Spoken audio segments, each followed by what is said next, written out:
안녕하세요, 화반입니다. 오늘은 아야네오에서 새로 출시하는 안드로이드 게임기죠. 아야네오 포켓 DMG를 소개해드리는 시간을 갖도록 하겠습니다. 기기 디자인과 명칭에서 알 수 있듯이 닌텐도사의 게임보이 디자인을 베이스로 하는 게임기입니다. 게임보이는 게임 소프트를 교체하면서 즐길 수 있는 최초의 휴대용 게임기죠. 정말 많은 게이머분들이 게임보이에 대한 추억을 갖고 있어서 출시 전부터 관심을 크게 받고 있는 제품이라고 생각됩니다. 저도 어렸을 때 부모님 몰래 게임하려고 게임보이 확대경 라이트로 이불 속에서 몰래 게임하던 것이 기억이 나네요. 아야네오 DMG, 뒤에는 이제 DMG로 호칭을 하겠습니다. DMG는 게임보이를 컨셉으로 하고 있지만 스냅드래곤 G3X 젠2가 들어가 있어서 성능이 아주 막강하고 또 그만큼 가격도 좀 고가에 속합니다. 그래서 이 기기가 실제로 어떤 만족감을 줄 수 있는지 한번 보도록 하겠습니다. 자, 받은 택배 안에는 DMG 본체 박스와 박스 하나가 더 들어가 있었어요. 뭔가 보니까 아야네오사에서 별매를 하는 DMG 전용 숄더백을 증정품으로 보내줬더라고요. 자, 이렇게 생겼고 나름 고급스럽게 생겼어요. 가격이 나름 한 화로 5만원 정도 하는 고가의 그런 백인데 예판 구매자에게 증정을 하는 것 같아요. 이런 성의는 참 좋네요. 기기 박스 디자인을 보면 아야네오는 항상 박스 디자인에 아주 신경을 많이 쓰죠. 이번 DMG도 역시 레트로 감성 아주 물씬 풍기는 그런 디자인이에요. 상당히 이쁘죠. 뒷면에 컬러가 표기가 되어 있는데 제가 구매한 것은 블랙 컬러의 16기가 플러스 512기가 버전입니다. 열어보도록 하겠습니다. 자, 뭔가 설명이 써져 있는 판때기가 하나 있네요.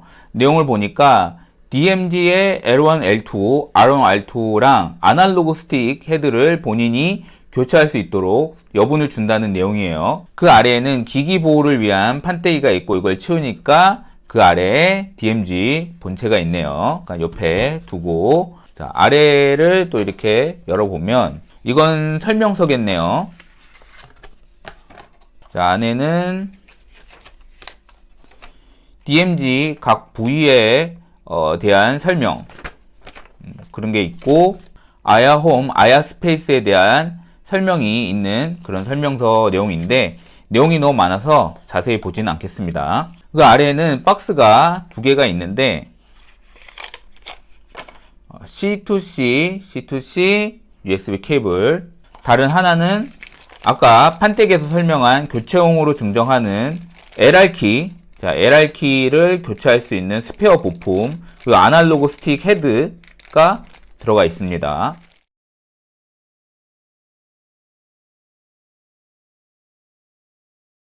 디자인은 딱 제가 상상했던 그 디자인이에요. 게임보이 디자인 컨셉이지만 게임보이보다는 게임보이 라이트 혹은 아날로그 포켓 쪽에 더 가까운 그런 디자인의 느낌이고요. 아마도 제가 선택한 것이 블랙이라서 블랙 컬러이다 보니까 더 그런 것 같고요. 레트로 컬러의 DMG는 오리지널 게임보이 느낌이 더 강할 것 같습니다. 전체적인 디자인은 상당히 군더더기 없이 깔끔합니다. 전면에 아날로그 스틱이 하나인 것은 아날로그 스틱이 두 개이면 기기의 디자인을 해치기 때문에 최종적으로 우측 아날로그는 빼게 되었다는 아야네오 측의 설명도 있었어요.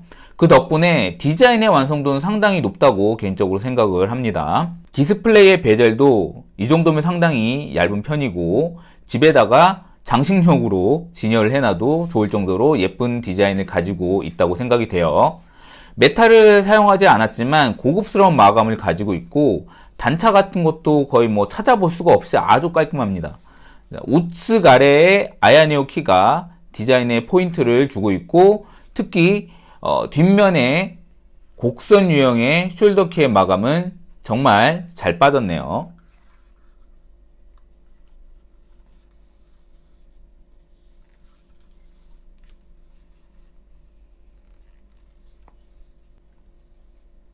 포트 구성은 좌측, 우측에 이렇게 몰려있는 구조입니다. 우측에는 전원키, 마이크로 SD 카드 슬롯, 백키와 홈키가 이렇게 배치를 하고 있고요. 좌측에는 가운데에 다이얼이 있는데 이걸로 볼륨을 조절할 수가 있고요. 다른 기능도 부여할 수가 있다고 하네요. 그리고 최근 실행한 어플을 불러올 수 있는 키와 커스텀 키가 이렇게 배치를 하고 있고, 그리고 아래에 주황색 버튼은 퍼포먼스 모드를 맥스로 바로 전환해주는 키예요. 이렇게 올리면 바로 이렇게 돌아오는 이런 형식의 키입니다. 그리고 아래에 보시면 USB-C 포트가 있고, 위에는 쿨링을 위한 배기구, 뒷면에는 흡기구가 배치를 하고 있습니다. 키 배치와 키감을 보면 우선 가장 눈에 띄는 건 앞에서도 말씀을 드렸다시피 우측 아날로그 스틱이 없어요. 스틱을 대신해서 터치패드가 배치를 해 있습니다. 터치패드가 어떤 느낌으로 사용이 가능한지는 뒤에 별도로 말씀을 드릴게요. 그리고 세로 형태의 게임기이다 보니까 십자키와 아날로그 스틱이 거의 수직으로 일직선상에 있어요. 레트로 게임을 메인으로 하는 기기이기 때문에 십자키가 위에 배치해 있습니다. 십자키는 사이즈가 좀 큰 편인데 텐션 적당하고 조작하기 편한 그런 키감이에요.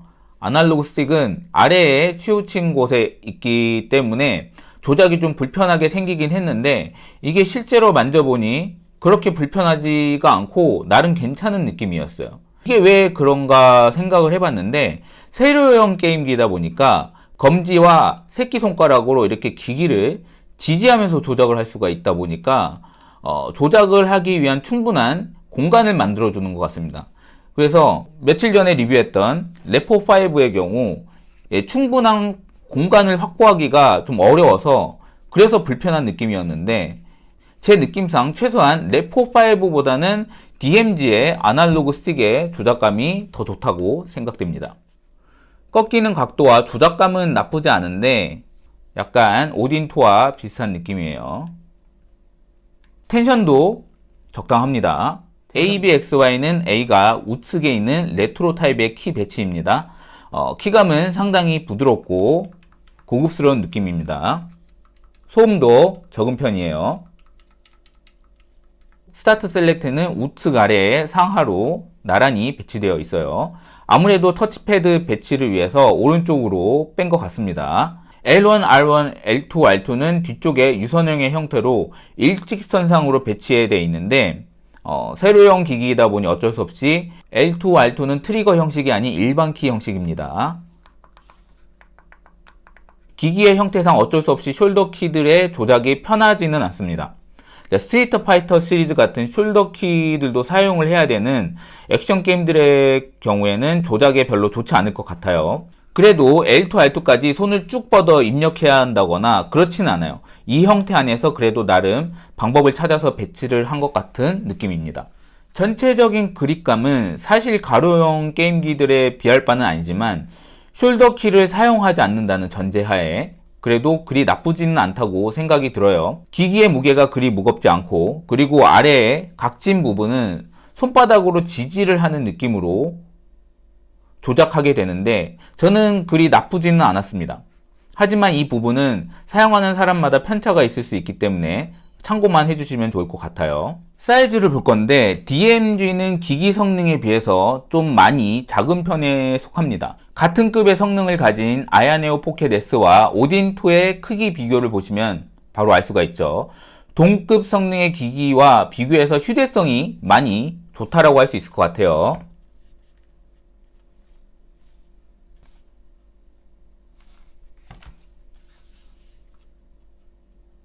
기기의 형태는 다르지만 레포5와 비슷한 정도의 사이즈라고 볼 수 있을 것 같고요.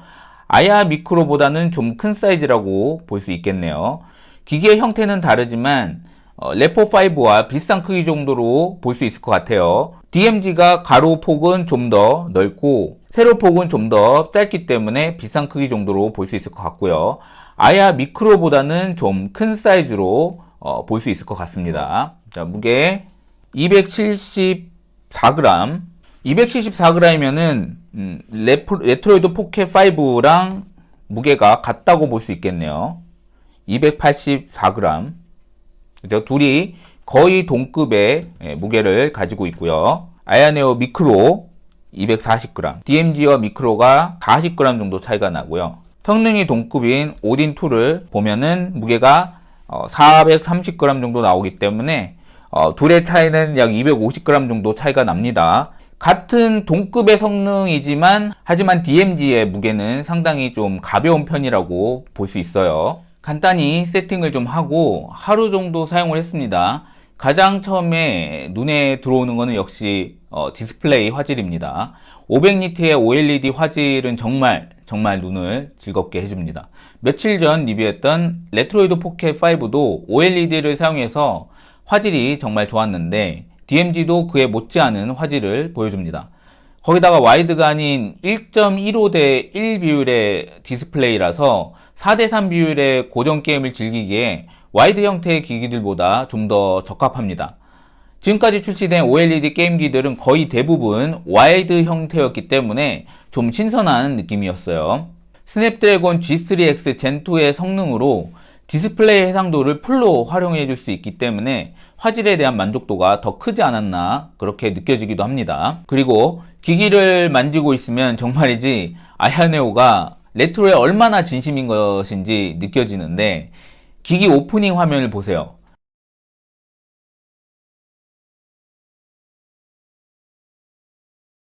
거기다 좌측에 다이얼, 이런 건 최근 IT 기기에서는 정말 찾아보기 힘든 감성입니다. 기기의 완성도나 그런 걸 떠나서 뭔가 사용자의 감성적인 부분을 충족시키는 그런 기기인 건 확실해요. 그렇다 보니까 게임보이 게임을 즐길 때 일부러 이런 쉐이더를 입혀서 즐기게 되네요. 저는 원래 좀 더 뚜렷한 화면을 좋아하는데 그렇게 하게 됩니다. 그리고 왼쪽 아날로그 스틱이 생각보다 그립감이 나쁘지 않다고 위에서 설명을 했죠. 실제로 게임을 할 때도 그렇게 나쁘지 않았어요. 세로 형태의 기기이다 보니까 아래쪽에도 손을 지지할 만한 공간이 있어서 그런 것 같은데 이 정도면 나쁘지 않았어요. 그리고 좀 이슈가 됐던 부분이 이 터치패드이죠. 이 터치패드의 조작감이 생각보다 나쁘지 않았어요. DMZ는 R스틱이 없기 때문에 터치패드가 그 역할을 대신하고 있는데 조작감은 쓸만하긴 하지만 100% 대체할 수는 없는 것 같다는 느낌이고 조작감이 생각보다 직관적이어서 시점 조절하는 정도의 조작은 충분히 제 역할을 하고 있는 것 같고 다만 아주 약간의 입력렉이 있는 느낌이 좀 있어요. 아주 정밀한 조작은 어려울 것 같아요. 그래서 FPS 게임 같은 정밀한 조작이 필요한 게임은 좀 어렵겠지만 RPG 같은 게임에서 시점 조절용으로는 충분할 듯 합니다. 그리고 이 터치패드를 마우스로도 사용을 할 수 있습니다. 좌측에 있는 이 다이얼의 경우 기본은 볼륨 조절 기능이에요. 위로 돌리면 볼륨 업, 아래로 내리면 볼륨 다운. 누르면 음소거, 음소거 되죠. 다이얼을 길게 누르면 이렇게 다른 기능을 배정할 수 있어요. 화면 밝기라던가 펜 속도라던가 등등 다이얼 키로 감성적인 부분뿐만이 아니라 기능적인 부분도 적용을 해놔서 굉장히 좋습니다. 그리고 항상 아야네오 기기들에서 문제가 되는 스피커, 이번 DMZ는 스피커 음질이 상당히 좋아졌다는 것을 느꼈어요. 최소한 예전 아야네오 기기들처럼 불만을 가질 일은 별로 없을 거라고 생각이 되고 이건 뒤에 스피커 음질 테스트를 해보도록 할게요. 그 외에 좀 불만이라고 해야 되나 그런 부분도 좀 있는데 단점이라고 할 만하기도 한 그런 몇 가지가 있는데 우선 지문이 좀 잘 묻는 재질이에요. 요 까만색 재질이 지문이 잘 묻는 그런 재질이에요. 자, 이건 DMZ의 블랙 컬러의 재질이라서 어쩔 수 없는 부분이지만 이쁜 디자인에 지문이 잘 묻어서 눈에 좀 거슬려서 좀 자주자주 닦아줘야 하는 그런 불편함이 있습니다. 그리고 디스플레이 비율이 너무 고전 게임에 최적화되어 있어서 와이드 비율인 PSP나 PS 비타 등 게임을 즐기기에는 좀 좋지 않아요. 4대3 비율의 기기라면 PSP나 PS 비타 게임 즐기기 나쁘지 않은데 그보다 더 극단적인 1.15 대 1 비율이다 보니까 위아래 렛터박스가 너무 큽니다. 늘리면 너무 비정상적으로 보여서 좋지 않은 그런 문제가 있어요. 그리고 좀 사소한 문제일 수 있는데 기기 아래에 숄더 버튼이 이렇게 돌출이 되어 있잖아요. 이게 기기를 바닥에 놓으면 바닥에 닿게 돼요. 숄더 버튼이 기기에 닿게 됩니다. 이렇게 되면 오래 사용하면은 이 숄더 버튼에 스크래치가 발생할 가능성이 높아서 예민한 분들은 좀 신경에 거슬릴 것 같아요. 그래서 아야네오사에서 숄더 키 여분을 패키지에 넣었나 봐요. 그냥 막 사용을 하고 바꾸라는 뜻인가 봐요. DMG는 안드로이드 기기이기 때문에 홈키, 백키를 자주 사용해야 됩니다. 위치는 앞에서 말씀드렸다시피 우측에 위치하고 있어요. 그리고 아야네오의 안드로이드 기기들은 아야스페이스와 아야홈을 제공을 하고 있습니다. 먼저 아야홈부터 설명을 드릴게요. 아야홈은 아야네오에서 제공하는 런처 프로그램이에요.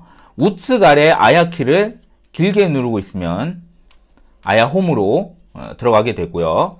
모양은 이렇게 되어 있습니다. 좌측에 몇 가지 항목들이 있는데 두 번째 라이브러리만 잘 보고 사용하시면 된다고 생각이 됩니다. 나머지는 보시면 바로 이해가 되실 거라 생각이 돼요. 라이브러리에 들어가면 이런 모양인데 처음엔 아무것도 없을 거예요. 거기에 Add a Game 플랫폼을 눌러주시면 이렇게 게임 제조사별 기기 목록이 쭉 나오고, 예를 들어 게임보이를 추가하고 싶다면 닌텐도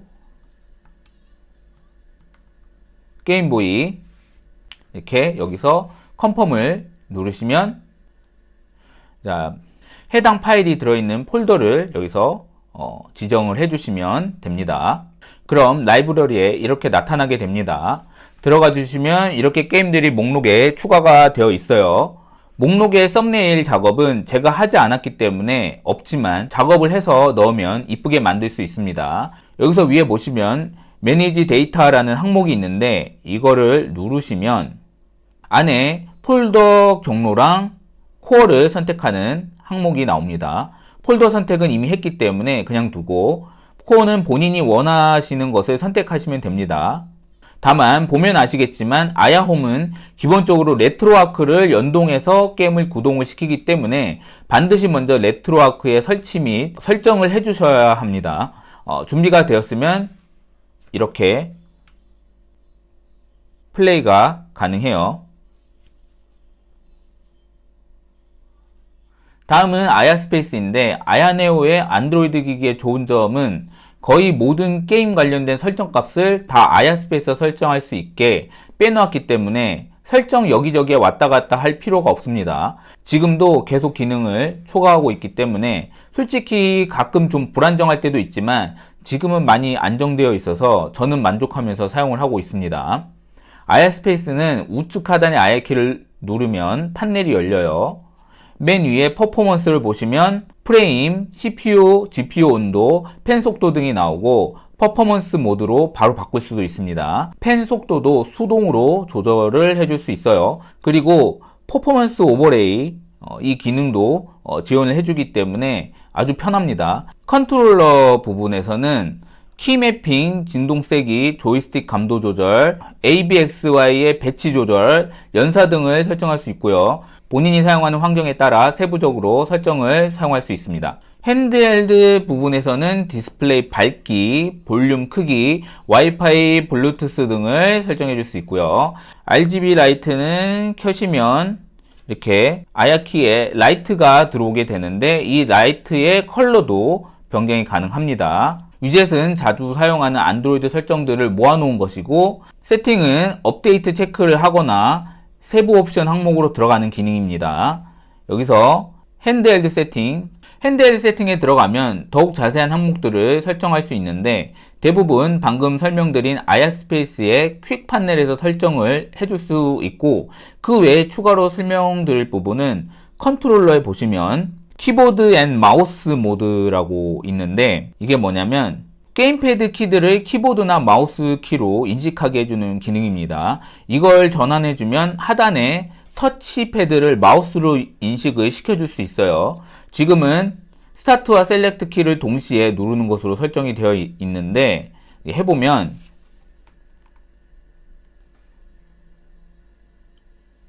터치패드로 마우스 조작을 이렇게 할 수가 있죠. 그리고 아래에 레이아웃 디스크립션을 누르시면 키보드 마우스 모드에서의 키 할당을 볼 수가 있습니다. 자, 그리고 다시 게임패드 모드 돌아오려면은 이 스타트 셀렉트 버튼을 길게 꾹 눌러주면은 바뀝니다. 약간의 세밀한 아주 작은 진동이 삑 하면서 이게 손에 느껴져요. 그게 이제 모드가 바뀌었다라는 뜻입니다. 지금 바꿨기 때문에 자, 터치패드가 마우스로 안 먹죠. 자, 그리고 재밌는 게 하나가 더 있습니다. 디바이스에서 디바이스 스푸핑이라는 항목이 있는데 여기에서 DMZ 기기를 예를 들면 갤럭시 S8 혹은 샤오미라던가 다른 기종으로 인식을 할 수 있게 해주는 그런 기능 같아요. 어디에 어떻게 활용할 수 있을지는 모르겠지만 재미있는 것 같아 소개를 해드립니다. 키컨피그 방법을 말씀드릴게요. 안드로이드 게임들 중에 터치패드로만 조작이 가능한 게임들을 게임패드로 조작할 수 있게 해주는 방법입니다. 특히 DMZ는 세로 형태이기 때문에 터치로의 조작이 좀 더 어렵죠. 먼저 세팅을 하고 싶은 게임을 실행을 시키고 아야키를 누르고 컨트롤러 매핑을 활성화를 해주세요. 자, 이미 제가 활성화를 해놓은 상태이고 여기서 Go to Configuration 눌러주시면 이렇게 키매핑 화면이 뜹니다. 여기서 제일 왼쪽에 있는 Add 매핑 포인트를 이렇게 드래그해서 끌어주시면은 이런 식으로 떠요. 원하시는 곳에 배치를 하면 되는데 이렇게 뜹니다. 그럼 여기서 원하는 키를 선택을 해주시면 됩니다. expand를 누르면 더 자세한 키들이 나오니 선택을 해주시면 됩니다. DMZ는 R스틱이 없지만 지정이 가능합니다. 터치패드가 R스틱으로 인식이 됩니다. 자, R스틱으로 시점 전환 기능을 넣어주고 싶으면은 우선 R키를 배정을 해주고 이렇게 누르시면은 이렇게 옵션이 뜹니다. 여기서 두 번째 스와이프 모드를 해주시면은 기능이 활성화가 된 겁니다. 그러면 터치패드로 시점 조절이 가능해요. 여기서 마지막으로 이 키들이 나와 있잖아요. 이거 투명도를 줄이고 싶으시면 여기서 이렇게 해주시면 투명도가 없어져요. 그래서 세이브를 누르시면 저장이 됩니다.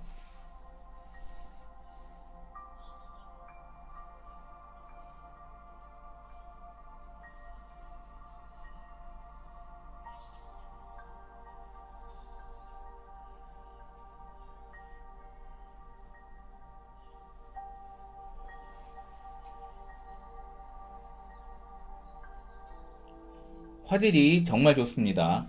1.15대 1의 고해상도 영상을 찾기가 어려워서 일반 와이드 고해상도 영상으로 보는 건데도 화질이 정말 좋아요. 제가 DMZ 테스트를 하면서 플레이를 했던 4대3 비율의 게임들은 살짝만 화면을 늘려주면 꽉 찬 화면으로 비율이 별로 깨지지 않는 상태에서 즐길 수 있는데 레트로 게임을 OLED의 화사한 색감으로 꽉 찬 화면으로 플레이할 수 있는 건 또 다른 즐거움을 주는 것 같아요.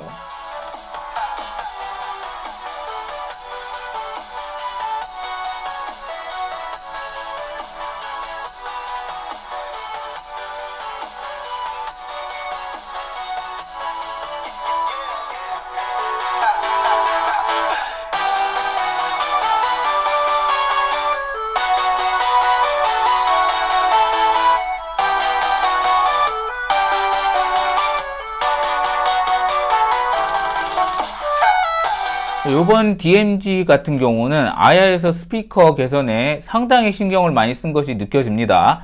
상당히 좋네요. 소리 볼륨도 크고 전체적으로 소리가 상당히 풍부하게 느껴지고 고음에서도 소리 품질이 나쁘지 않았어요. 그동안 아야네오 제품들의 스피커 품질에 불만이 있으셨던 분들도 DMZ는 그런 걱정은 하지 않으셔도 될 것 같습니다. 자, 십자키 테스트를 해보도록 하겠습니다.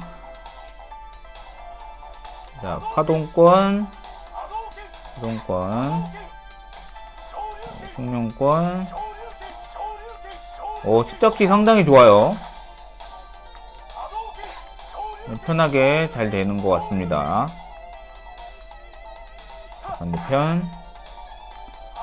반대편에서의 커맨드도 상당히 좋은데요?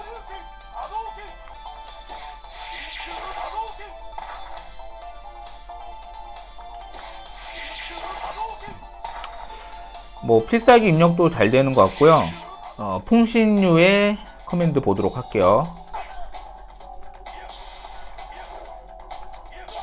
예, 잘 됩니다.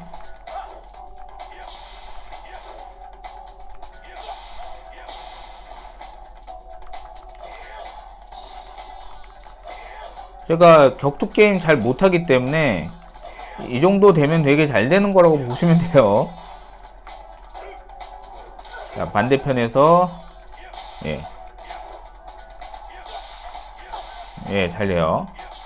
자, 발열하고 소음 테스트를 해볼게요. 지금 철권 태그를 실행을 한 상태이고, 옵션을 보시면은 그래픽을 지금 3배로 지금 해놓은 상태예요. 그러니까 일반적으로 사용할 때 그래도 약간 부하를 주는 상태라고 보시면 되고요.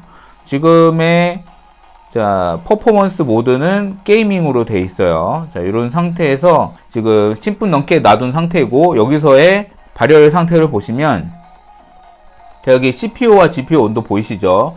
80도에서 왔다 갔다 하는 느낌이에요. 그래서 CPU 온도 같은 경우는 그렇게 낮은 편은 아니에요. 온도가 조금 있는 편이에요. 그러면 표면 온도가 어떤지 한번 보도록 할게요. 손으로 느껴지는 표면 온도는 별로 없거든요. 자, 먼저 액정 48도. 액정은 좀 만졌을 때 온도가 느껴집니다. 자, 본체 이제 조작부를 보시면은 33도, 34도 정도를 유지를 해주고 있네요. 만졌을 때 열기는 하나도 안 느껴져요. 열기는 하나도 안 느껴지고, 자, 뒷부분을 보도록 할게요. 35도 정도 나오고, 자, 위에 부분 31도.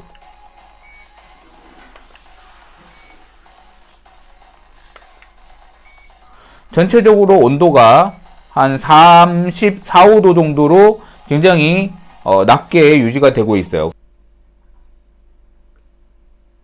소음의 경우는 한 35dB 정도, 35dB 정도가 나오는데,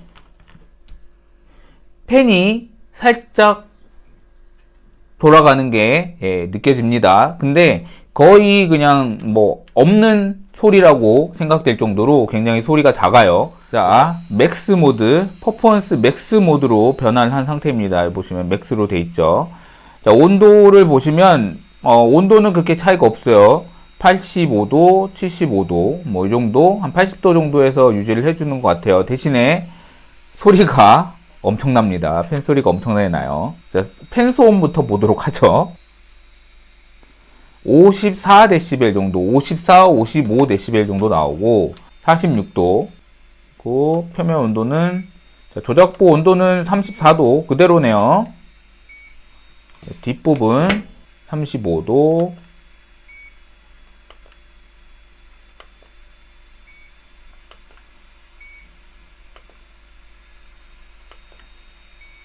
이 흡기 쪽에는 조금 온도가 좀 낮은 편이긴 한데, 그래도 다들 한 34, 5도 정도로 낮게 유지를 하고 있습니다.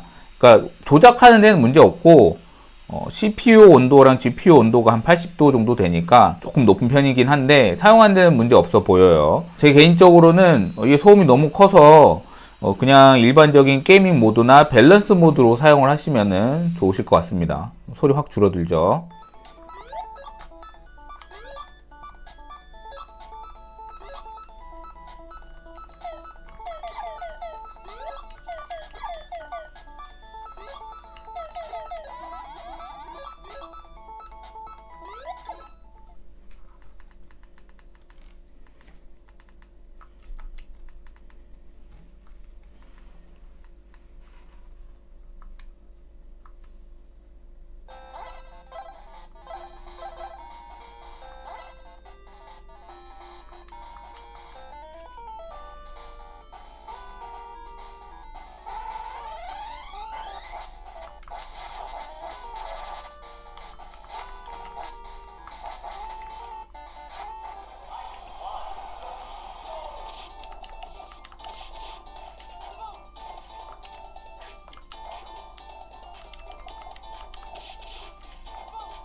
躍なのか。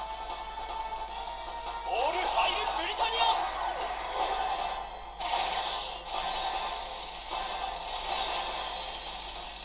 ボトーンを読む。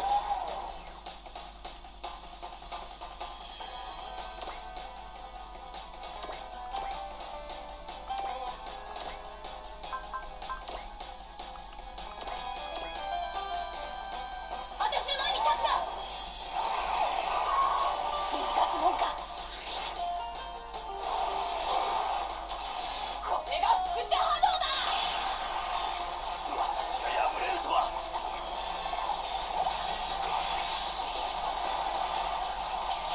私は光月彼。覚えときな。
요즘에 정말 성능 좋고 디자인도 좋은 안드로이드 게임기가 많이 출시하고 있습니다.